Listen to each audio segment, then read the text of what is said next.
Charlotte had grown increasingly attached to Haruto over time. But as her fondness for him grew, she began to bother him more and more. But Haruto doesn't seem to mind her constant presence. In fact, he seems to enjoy it.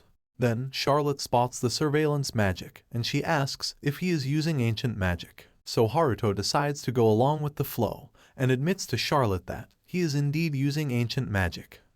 Charlotte takes Haruto to the castle library, where they spend hours reading books about ancient magic. After reading some books about ancient magic, Haruto becomes quite curious. As they continue to read, Haruto accidentally mentions anime to Charlotte. He immediately realizes his mistake, but it's too late. Charlotte becomes curious and starts asking Haruto many questions about anime. Haruto does his best to explain the concept to her. After learning about anime from Haruto, Charlotte expresses her desire to watch it.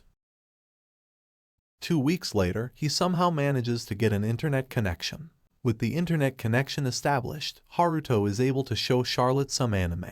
As soon as she starts watching, she becomes completely captivated by the colorful and imaginative world of anime. As she couldn't understand Japanese, she started learning Japanese. Haruto is beyond surprised to see how quickly Charlotte picked up the language. In no time at all, she is able to understand and write Japanese with ease. Haruto can't help but wonder if Charlotte is actually a genius. Charlotte very quickly becomes an otaku.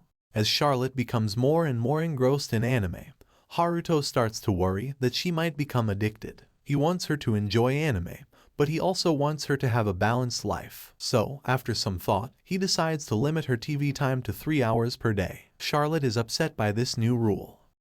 The next day, Gold sets off with his men to take care of the remaining thieves. Meanwhile, Charlotte becomes worried about his father, so Haruto tries to reassure her. He tells her that their father is strong and capable, and that he will be alright.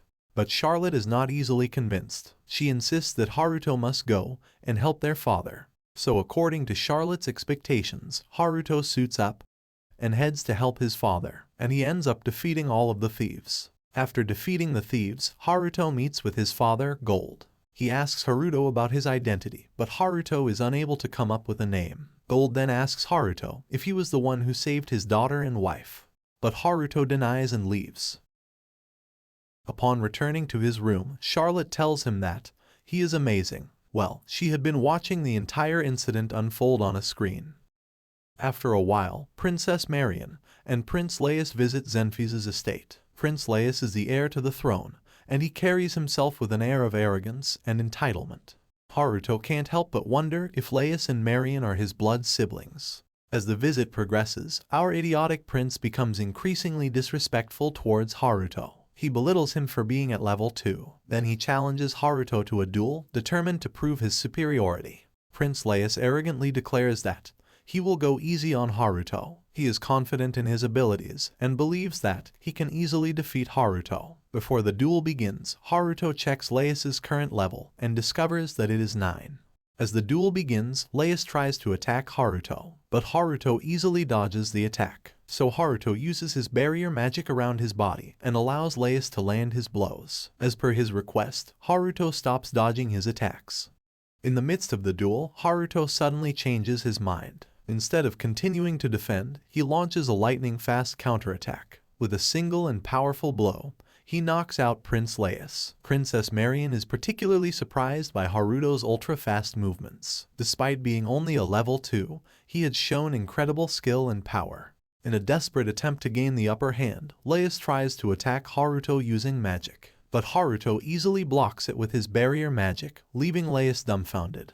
Laius tries launching another magical attack at Haruto. But once again, Haruto's barrier magic absorbs the attack, leaving Laius frustrated and powerless. After successfully blocking Laius's magical attacks, Haruto decides to go on the offensive. He releases all of the fireballs that he had absorbed with his barrier magic. Eventually, Laius admits defeat. Then Marion apologizes on behalf of his brother.